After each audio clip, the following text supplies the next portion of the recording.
सभी का स्वागत है ऑप्टीजस पे। तो यहाँ पर हम लोग CUET M economics entrance examination KVS के एग्ज़ाम के लिए और साथ ही साथ आपके UP TGT PGT इकोनॉमिक्स के एग्ज़ाम से रिलेटेड आप सभी के लिए MCQ लेके आए हैं। तो अगर आप लोग के लिए इंपॉर्टेंट वीडियो लग रहा हो तो ज़रूर से लास्ट तक देखिएगा। अगर चैनल पर फर्स्ट टाइम विजिट कर रहे हो तो सब्सक्राइब ज़रूर कर लीजिएगा, बेल आइकन प्रेस करना नहीं भूलिएगा। अगर आप हमारी CUET एम इकोनॉमिक्स के टॉपर्स बैच से जुड़ना चाहते हैं तो आप जो है यहाँ पर जो दिया गया नंबर है उस पर कॉन्टैक्ट करिए और जल्द से जल्द हमारे बैच को ज्वाइन करिए, जिसमें कि हम आपको लाइव लेक्चर, रिकॉर्डेड लेक्चर, साथ साथ जो है आपको जो है बहुत सारे टेस्ट सीरीज़ देंगे। और याद रखिएगा कि आपके डाउट सेशन भी क्लियर किए जाते हैं और आपको जो है आपके गाइड जो है मेंटर्स के द्वारा आपको गाइड भी किया जाता है। क्लियर? तो आप हमें नंबर पे कांटेक्ट भी कर सकते हैं, साथ ही साथ हमारे मेल पे भी आप कांटेक्ट कर सकते हैं। ठीक है, मेल हमारा है optiusers1@gmail.com। ठीक है, और काफ़ी अच्छी रैंक हमारी रही थी हम लोगों की पिछले साल भी, और इस साल भी हमने काफ़ी अच्छा रिजल्ट दिया। 100% रिजल्ट के साथ हम यहाँ पर उपस्थित है। तो जल्द से जल्द टॉपर्स बैच को ज्वाइन करिए और आप भी टॉपर्स की लिस्ट में शामिल होइए। तो चलिए स्टार्ट करते हैं। तो पहला क्वेश्चन है, what is the total money value of final goods and services produce with in the domestic territory of the country during a given year. तो जो आपका टोटल मनी वैल्यू होता है किसी भी फाइनल गुड्स एंड सर्विसेज का जो produce होती है आपके डोमेस्टिक टेरिटरी में कंट्री के, उसको हम लोग क्या कहते हैं? आपका GDP। ठीक है, इससे याद रखिएगा कि आपका ज़रूर से क्वेश्चन बनता है कि क्या है GDP और GNP NNP। ठीक है, नेट नेशनल प्रोडक्ट, ये सारे से जो है एक क्वेश्चन आपका बनता ही बनता है। तो अगर हम नेशनल इनकम को जाने तो व्हाट इज़ नेशनल इनकम, यानी राष्ट्रीय आय आपकी क्या होती है? It is a gross money value of goods and services produce bye a normal residents of a country after depreciation. Okay, अगर हम बात करें तो क्या होता है, अगर नेशनल इनकम को आपका फॉर्मूला पूछा जाए तो क्या होता है? NNP eight factor cost. याद रखिएगा, NNP एट फैक्टर कॉस्ट आपका क्या होता है? इसको हम लोग क्या बोलते हैं? आपका नेशनल इनकम। इसका क्या फॉर्मूला होता है? GNP at factor cost minus depreciation. ठीक है, माइनस डिप्रिसिएशन, ये जो है फॉर्मूला पूछा हुआ है बहुत सारे एग्जाम्स में, तो आप लोग लिख लीजिएगा। Net national product at factor cost जो हमारा फाइंड होता है वो किससे होता है? GNP से, यानी gross national product at factor cost minus depreciation. ठीक है, इसी को हम लोग क्या बोलते हैं? आपका नेशनल इनकम। क्लियर? अगर हम GDP एट फैक्टर कॉस्ट को फाइंड करें, अगर हम लिखें कि GDP एट फैक्टर कॉस्ट क्या होता है, तो GDP एट फैक्टर कॉस्ट हमारा होता है GNP at market price minus net indirect tax. ठीक है, net indirect tax. Clear? Net indirect tax. Clear? Okay, और अगर हम जो है ये आपका GDP एट फैक्टर कॉस्ट रहा।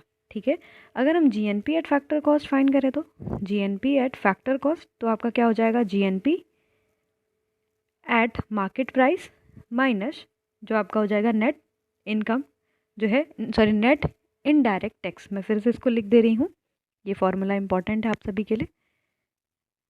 GNP एट फैक्टर कॉस्ट क्या होता है आपका? GNP at market price minus net indirect tax. Okay, net ये आपका हो जाएगा नेट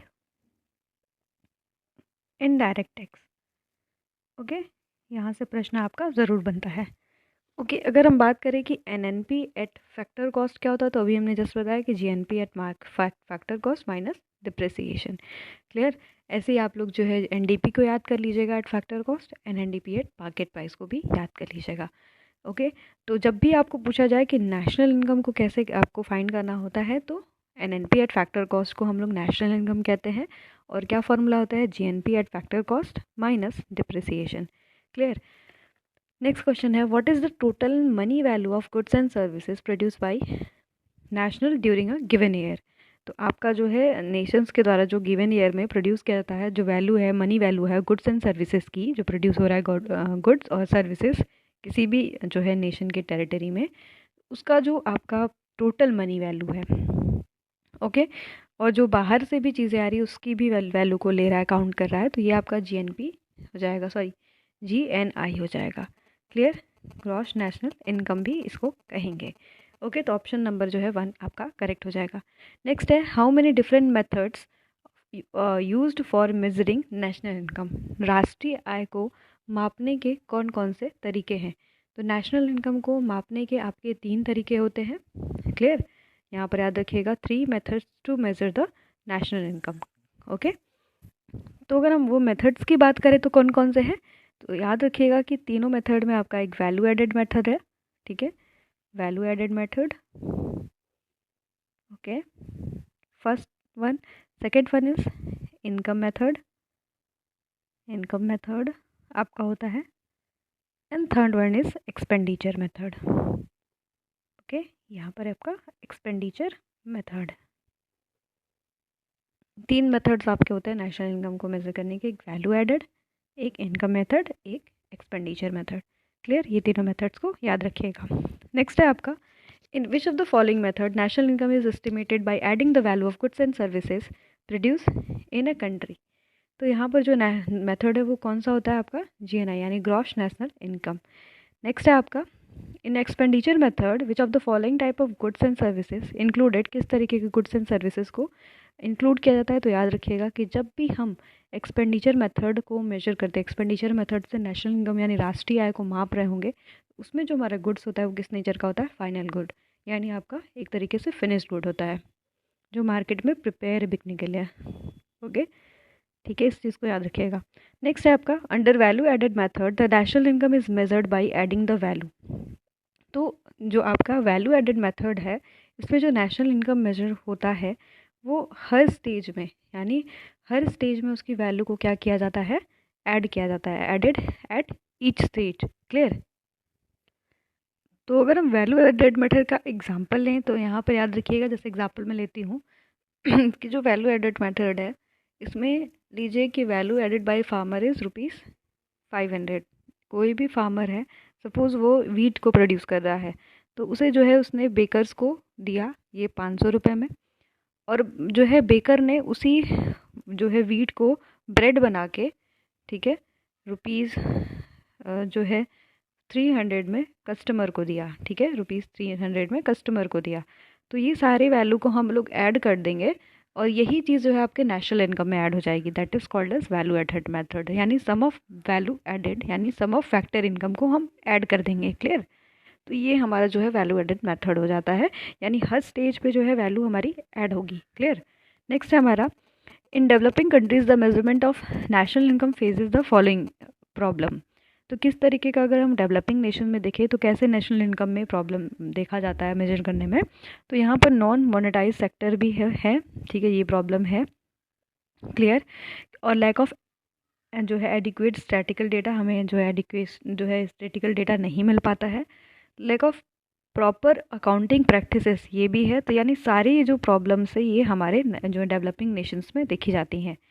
GDP जो है जो आपका GNP होता है उसमें क्या क्या चीज़ें इंक्लूड होती है। तो GNP यानी ग्रॉस नेशनल प्रोडक्ट में आपका क्या फैक्टोरल जो है रिसिप्ट इंक्लूड होता है, या फिर आपका फैक्टोरल पेमेंट होता है, एक्सपोर्ट माइनस इंपोर्ट होता है, या फिर R-P। तो अगर हम जो है आपके GNP का फॉर्मूला देखें तो यहाँ पर जो चीज़ें ऐड होती है वो आपका एक्सपोर्ट माइनस इंपोर्ट। अगर हम इसका फॉर्मूला देखें, GNP at market price equals to आपका क्या होता है, GDP at market price plus आपका एक्सपोर्ट माइनस इंपोर्ट।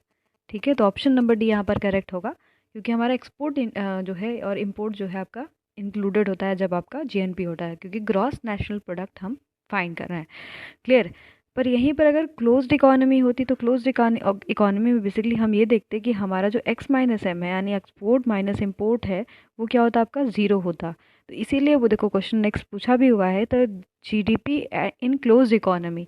तो क्लोज्ड इकोनॉमी में हम क्या देखते हैं, कंजप्शन, इन्वेस्टमेंट और जो है आपका गवर्नमेंट जो है एक्सपेंडिचर। ठीक है, तो ये सिर्फ जो है आपके इसमें इंक्लूडेड होता है, किसमें, जो है आपके GDP में, सॉरी हाँ GDP में आपका जो है consumption, investment and government expenditure ही सिर्फ इंक्लूड होता है।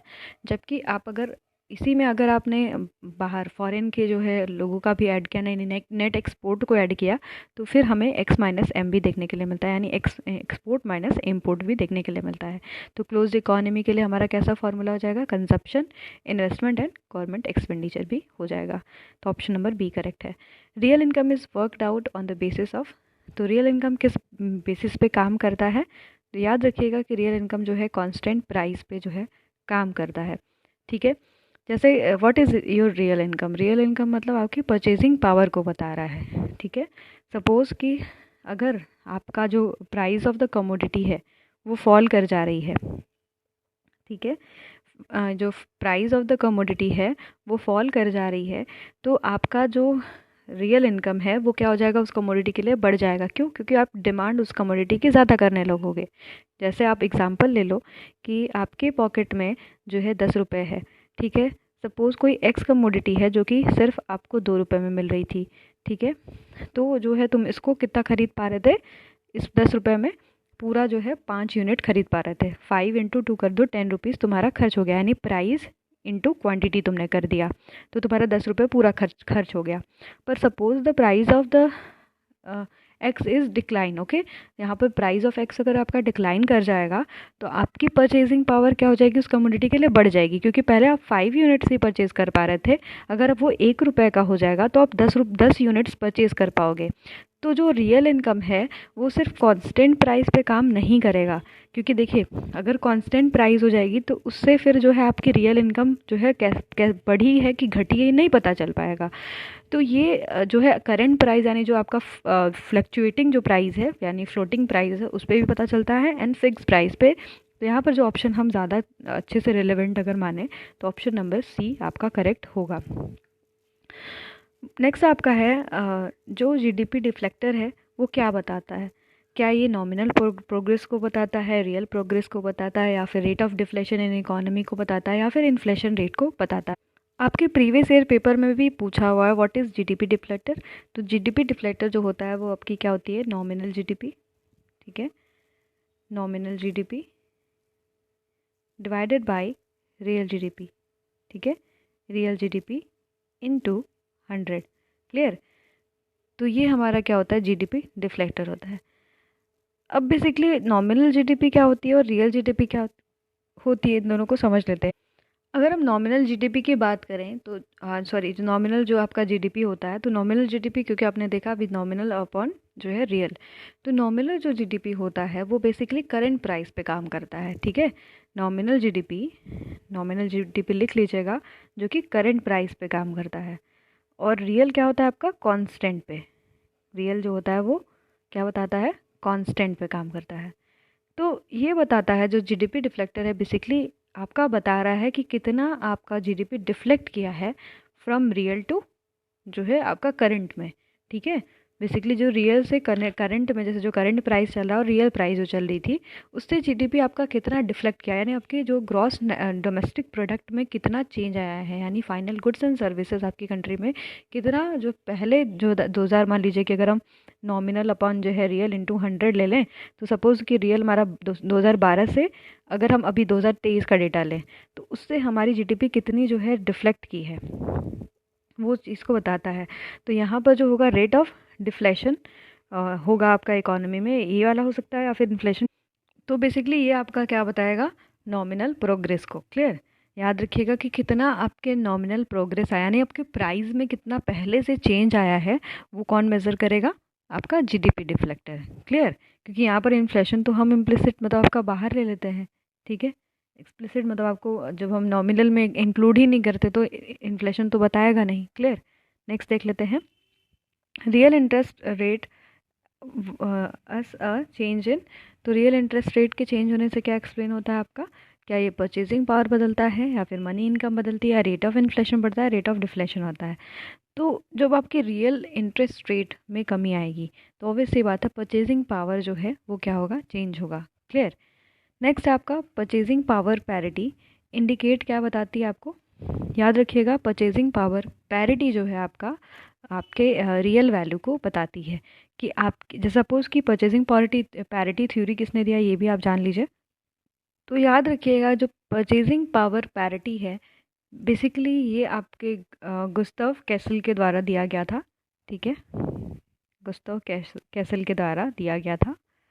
और इन्होंने जो है बताया था कि कैसे हमारा परचेजिंग पावर, जैसे हम करेंसी को एक्सचेंज करते हैं तो आपका डिफ़र करता है, ठीक है। यहाँ पर जैसे हम अगर सपोज़ कि सेम कंपनी में हम 2 लोग काम कर रहे हैं, मान लीजिए कि मेरा कंपनी का नाम एक्स है और यही कंपनी जो है फॉरेन में सेट है मतलब आपका यूएसए में और इंडिया में, ठीक है, इंडिया में। तो यहाँ पर सपोज़ कि आप मान लीजिए कि आप यूएसए में जब इस कंपनी में काम कर रहे हैं, एज अ ए आपका नाम है, और आपको यही कंपनी जो है ज़्यादा पे करती है, क्लियर, आपको क्या करती है, ज़्यादा पे करती है एज़ कम्पेयर टू इंडिया में। क्यों ऐसा करती है? क्योंकि वहाँ का जो परचेजिंग पावर है वो अलग है, क्योंकि जो है हमारा कॉस्ट ऑफ एक्स गुड जो है वो करेंसी, मान लीजिए कि एक ही हम लोग सपोज़ बर्गर खा रहे हैं, बर्गर, तो इंडिया में वो बर्गर हमारे लिए सस्ता पड़ेगा एज़ कम्पेयर टू हमारे जो है उसी बर्गर को अगर हम जाके अमेरिका में खाएं, ठीक है। तो सेम दोनों पर्सन है, पर दोनों का जो है, एक तो पहली चीज़ इनकम भी अलग होगा, तो ऑब्वियस सी बात है स्टैंडर्ड ऑफ लिविंग भी अलग होगी, ठीक है। तो यहाँ पर हम क्या देखते हैं, currency are use to purchasing goods और सर्विसेज। जब हम देखते हैं कि करेंसी से ही हम गुड्स एंड सर्विसेज को परचेज करते हैं, और फिर हम देखते हैं किस तरीके से हमारी परचेजिंग पावर जो है बदल जाती है अगर हम दूसरे करेंसी में अपने करेंसी को एक्सचेंज करते हैं। सपोज़ आप देखते हो कि $1 के प्रति जैसे मान लीजिए कि इंडियन रुपीज़ अभी 82 चल रहा है, ठीक है, ओके। तो आपकी परचेजिंग पावर क्या है, इंडिया में ज़्यादा है ना, पर यही फॉरेन में जाओगे तो तुम्हारी परचेजिंग पावर क्या हो जाएगी, कम हो जाएगी। अगर हम इसका फॉर्मूला देखें तो यहाँ पर क्या होता है, cost of good x in currency one, मान लीजिए कि करेंसी वन हमने ले लिया डॉलर, ओके, और cost of good in currency two, मान लीजिए रुपीज़। तो अब हमें कमेंट सेक्शन में बताइए कि आपको बर्गर खाना क्या इंडिया में सस्ता रहेगा या फिर आपको यूएसए में खाना सस्ता रहेगा, ठीक है। तो यही हमारी परचेजिंग पावर कहलाएगी, क्लियर। नेक्स्ट हमारा human development index take into account. तो क्या क्या चीज़ें आपकी ह्यूमन डेवलपमेंट इंडेक्स लेती है, काफ़ी इंपॉर्टेंट क्वेश्चन है, काफ़ी ज़्यादा पूछा गया है। तो per capita income, life expectancy and level of literacy, per capita income, life expectancy and level of literacy, यानी PLL से याद कर लीजिएगा, per capita income, life expectancy and level of literacy, क्योंकि ये क्वेश्चन पेपर में आपके बार बार पूछा है। तो ऑल ऑफ द अबव यहाँ पर करेक्ट हो जाएगा। HDR ह्यूमन डेवलपमेंट जो है आपके रिपोर्ट के अनुसार इंडिया का कितना रैंक रहा था, तो 131 रहा था आपके 2016 में, तो ठीक है। और जो है HDI जो वैल्यू थी इंडिया की वो कितनी थी 2016 में, 0.624, क्लियर। तो इंडिया के रैंक क्या है, तो मीडियम ह्यूमन डेवलपमेंट ग्रुप में ये अभी भी लाई करता है, क्लियर। तो ये जो है आपके 17 कुछ महत्वपूर्ण क्वेश्चन रहे।